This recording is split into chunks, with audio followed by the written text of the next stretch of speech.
Okay, so students, we are on chapter factorization, in which we are discussing 14.2. And remember, in 14.2, I have discussed previously the factorization of the expression. ठीक है, expression means where we had two terms, where we had four terms. We have discussed this. ठीक है, और आपको याद होगा जब हम लोगों ने टू टर्म्स वाला किया था, then I explained you that identity is a square minus b square.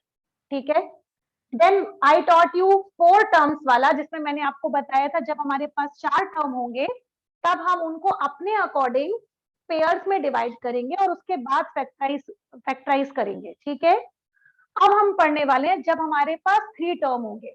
ठीक है, तब हम कैसे करेंगे, बिकॉज अगर हमारे पास फोर टर्म है then it is easy to factorise. When we have two terms then also it is easy to factorise because we can use this identity. Okay, and when we have three terms, that time we have little bit of difficulty, not difficulty but little bit of confusion comes in that condition. Okay, so we will be doing the questions today where we will have three terms in the question. ठीक है, so three terms जब हमारे किसी question में होते हैं और आपको उसको फैक्टराइजेशन करना होता है, so in that case हमारे पास दो मेथड है. One method which is called identity. आप आइडेंटिटी यूज कर सकते हो उसमें. ठीक है, first identity a square plus 2ab plus b square, ये वाला फॉर्म मैंने आपको ऑलरेडी बता चुका है. Second identity also we can use a square minus 2ab plus b square. ये दोनों फॉर्म हम पढ़ चुके हैं कि जब हमारे पास तीन टर्म हो हमारे क्वेश्चन में और उसका फर्स्ट टर्म और उसका लास्ट टर्म अगर स्क्वायर के फॉर्म में कन्वर्ट हो सकता हो, then we can use identity for factorisation. ये हमने पढ़ा था. ठीक है, नाउ अगर स्क्वायर के फॉर्म में ना हो तब क्या करेंगे. रिमेंबर दिस, हमको मेन चीज वही पढ़नी है. जो क्वेश्चन आइडेंटिटी वाले हैं उनमें भी आप उस मेथड को लगा सकते हो जो मैं आज बताने वाली हूँ. ठीक है, now that method is known as middle term split. ठीक है, now what do you know about middle. अगर हमारे पास एक क्वेश्चन है उसमें तीन टर्म्स हैं, then what is the middle term there. Middle means what. second term, first term or third term. Center means what. I am asking if our expression have three terms. I am already telling that three terms है उसमें. So अगर मैंने बोला middle term को split करना है, that means which term to be splitted here.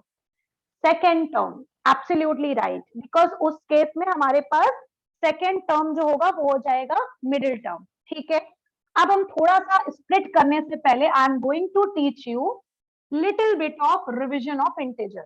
ठीक है, now how can you write 14x. जरा बताइए तो, अगर आपको 14 लिखना है, चलो पहले बात करते हैं 14 की. How can you right 14. Give me many ways. How can you right 14, जल्दी से बताओ. 7 into 2 एडिशन या सब्ट्रैक्शन के फॉर्म में लिखना है केवल, याद रखिएगा. only addition or subtraction, no other way. ठीक है, okay, 12 plus 2, fine. okay, written. 7 plus 7, ठीक है, ये भी सही है. 15 minus 1, okay, this is also right. और जल्दी से 10 plus 4, only 2 terms. हमेशा दो टर्म में ब्रेक करो, बहुत सारे टर्म्स नहीं, दो टर्म्स में ब्रेक करो. ओके, 10 plus 4, ठीक है, ये भी सही है. और 9 plus 5, okay, right. 9 plus 5 is also true. 20 minus 6, okay, this is also right. okay, 21 minus 7, okay, 21 minus 7, fine. और okay, 8 plus 6, okay, very good. 8 plus 6, fine. 7 plus 7 plus 7, अरे बाबा, 7 plus 7 plus 7 कहां से 14 हुआ भाई. 7 plus 7 minus 7, that is fine, but I am telling you to use only two numbers. Okay, use only two numbers. Okay. Oh my God, my chat box is filled up with so many questions because I gave you the answer and I am asking you the question कि कहाँ से आएगा, है ना? So you have told me many questions here that ma'am 14 कहाँ से आ सकता है? And still the chat box is going on and going on. ठीक है, आप थोड़ा सा एक कंडीशन डाल देते हैं. अब इस कंडीशन को गौर से सुनिएगा. 14 आप ला सकते हो, जिस भी फॉर्म में आपको लाना है आप लाइए, बट आप ऐसे दो नंबर को चूज करिए जिसको ऐड करने पर आना चाहिए 14. ठीक है, I am rubbing this all. Add करने पर आना चाहिए 14 और मल्टीप्लाई करने पर आना चाहिए 45. सोच कर बताओ. Choose any two numbers in such a way that when you add them you get 14 and when you multiply them you get 45. Okay, I got some answers. Okay, I will not be speaking the answer. Aditya, what you have written, once you total karo usko, do you still get 14 what you have given to me? Okay, correct. Okay, very nice. I can see that many students are giving me, ma'am, the number will be 9 and 5. Correct. 9 और 5 को जब हम add करते हैं बेटा तो हमें मिलता है 14 और 9 और 5 को जब हम मल्टीप्लाई करते हैं you will get 45. Okay, so it means numbers are 9 and 5. Okay, understood. Now I am giving you a different number. 7. Now choose two numbers in such a way that when you subtract you should get 7 and when you multiply you should get 120. दिमाग लगाइए and tell me the answer. You have a number 7, when you subtract you get 7. मतलब जो ऐसे दो number choose करो जिनको आप subtract करो तो 7 आना चाहिए और जब मल्टीप्लाई करो तो 120 आना चाहिए. Very good Shashank. Think other students as well. ऐसा कौन सा नंबर है जिसको हम सब्ट्रैक्ट करें तो हमें मिलना चाहिए 7 और मल्टीप्लाई करो तो 120? बहुत ही छोटे बच्चों वाला क्वेश्चन है. Try this.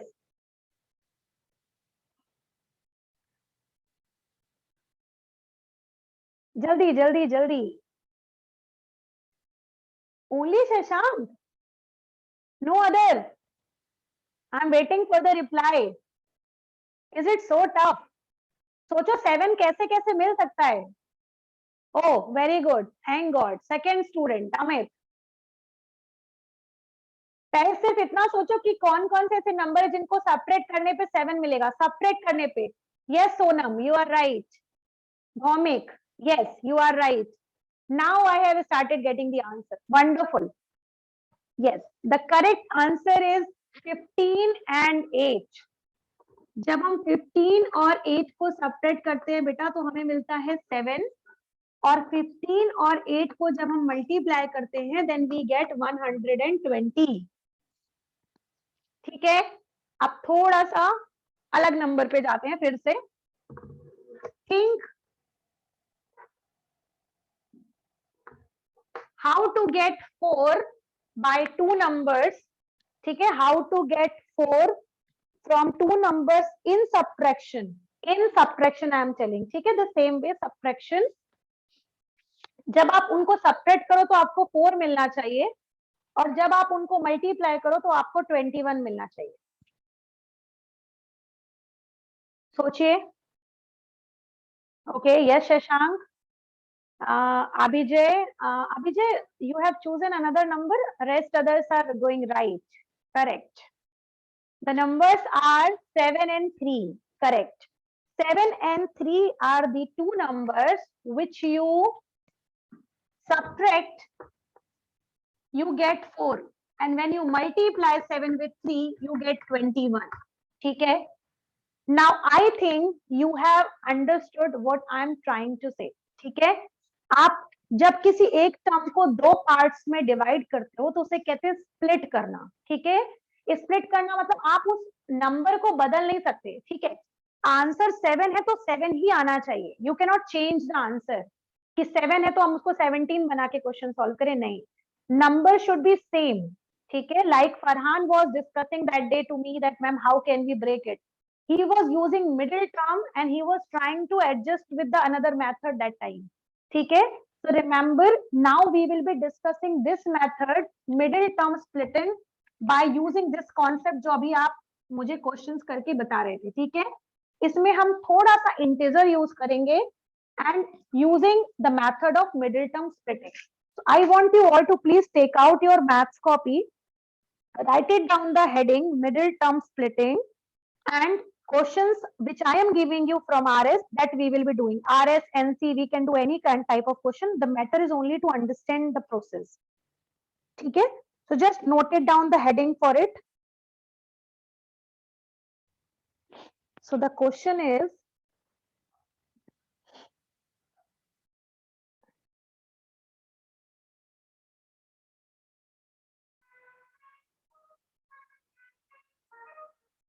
p square plus 6p plus 8. p square plus 6p plus 8. This is the question. Now understand बेटा कि हम इसमें करते क्या है. 1, 2, 3. We have 3 terms. ठीक है, उस 3 terms में it can be written in the form of square, but 8 we cannot write in the form of square because 2 का स्क्वायर करो तो 4 आता है, 3 का स्क्वायर करो तो 9 आता है, 8 नहीं आता है. ठीक है, 8 किसी का भी स्क्वायर नहीं होता बेटा. ठीक है, so remember this and this is okay, but this we cannot convert in the form of square. मतलब हम आइडेंटिटी यहाँ नहीं लगा सकते, और जब हम आइडेंटिटी नहीं लगा सकते that means we can use the method of middle term splitting. So middle term splitting means इसका middle term क्या हुआ, 6p. ठीक है, तो हमने ये टारगेट कर लिया कि हमें 6p को ब्रेक करना है. ठीक है, अब आपको कैसे ब्रेक करते याद रखो, हम इसको ऐसे ब्रेक करते हैं कि हम 2 नंबर ऐसे चूज करें जिनको ऐड या सब्ट्रैक्ट करने पर 6p मिलना चाहिए, मतलब 6 मिलना चाहिए, और जब हम उन्हीं 2 नंबर को मल्टीप्लाई करें तो हमें 8 और यहाँ पर क्या है 1, कुछ नहीं है, मतलब यहाँ पे 1, तो 1 into 8 उनको मल्टीप्लाई करें तो 8 आना चाहिए. अब आप मुझे सोच कर एक ऐसा नंबर बताओ, think of it any 2 numbers in such a way जिसको आप ऐड करो या सब्ट्रैक्ट करो तो 6 आना चाहिए और मल्टीप्लाई करो तो 8 आना चाहिए. Yes, very good. 4 and 2. Students are writing the answer 4 and 2. Yes, absolutely right. 4 and 2 को जब हम ऐड करेंगे तो हमें मिलेगा 6 and 4 and 2 को जब हम मल्टीप्लाई करेंगे तो हमें मिलेगा 8. That is also fine. So let us break it. p square as it is रहेगा. इस 6p की जगह पर हम लिखेंगे 4p plus 2p. ठीक है, 4p plus 2p क्यों लिखा हमने, क्योंकि 6p को हम 4p plus 2p में ब्रेक कर दिया, हमने स्प्लिट कर दिया. We have thought 2 numbers 4p and 2p. ठीक है, बिकॉज इस नंबर के साथ p लगा था इसलिए हमने भी इन दोनों के साथ p लगाया.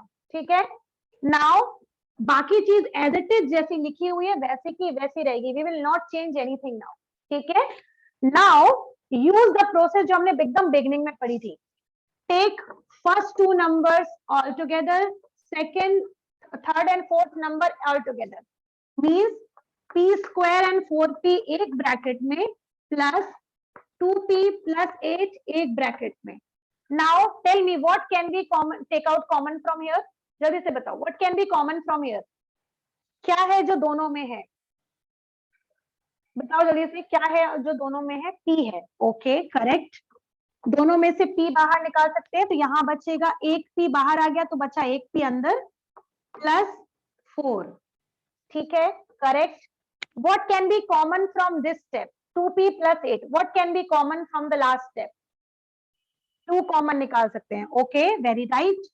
हम इससे 2 कॉमन निकाल सकते हैं, निकाल लिया 2 कॉमन. तो जब 2 कॉमन निकाला तो अंदर बचा p plus 4. That is also fine. अब now see what can be common from both the steps. जल्दी से देख के बताओ. Now what can be common from both the steps. Yes, p plus 4. Very right.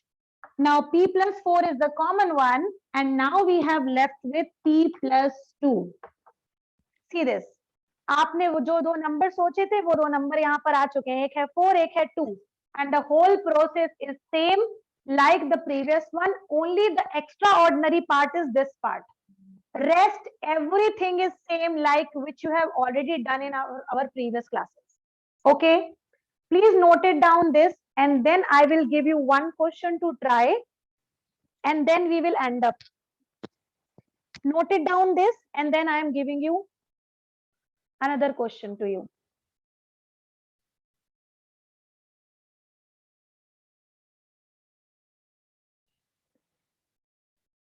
Yes, I gave you the question z square plus 5z plus 6.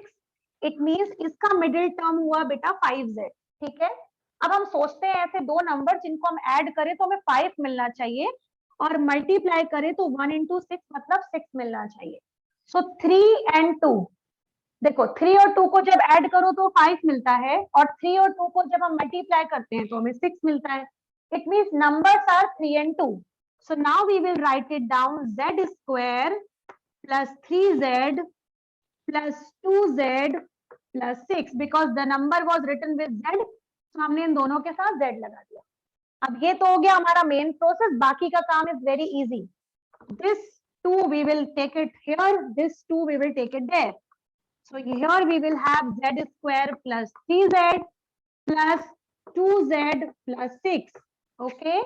Now just take it common from here. Here we can take out z as common. तो यहाँ बचेगा z plus 3. यहाँ से we can take it out 2 as common. तो यहाँ पर बचेगा z plus 3. Okay. Now our answer would be z plus 3 as common. And here we will have z plus 2. Finished. So whose answers were z plus 3, z plus 2? Their answers were right. जिनके में थोड़ी बहुत गलती थी, they have understood this process. Tomorrow we will once again start with this only, but we will try the questions of R.S. Agrawal. ठीक है? So R.S. Agrawal जब करेंगे तो एकदम perfection आ जाएगा आपको इस method पे. ठीक है? Thank you very much everyone. Jai Hind all of you.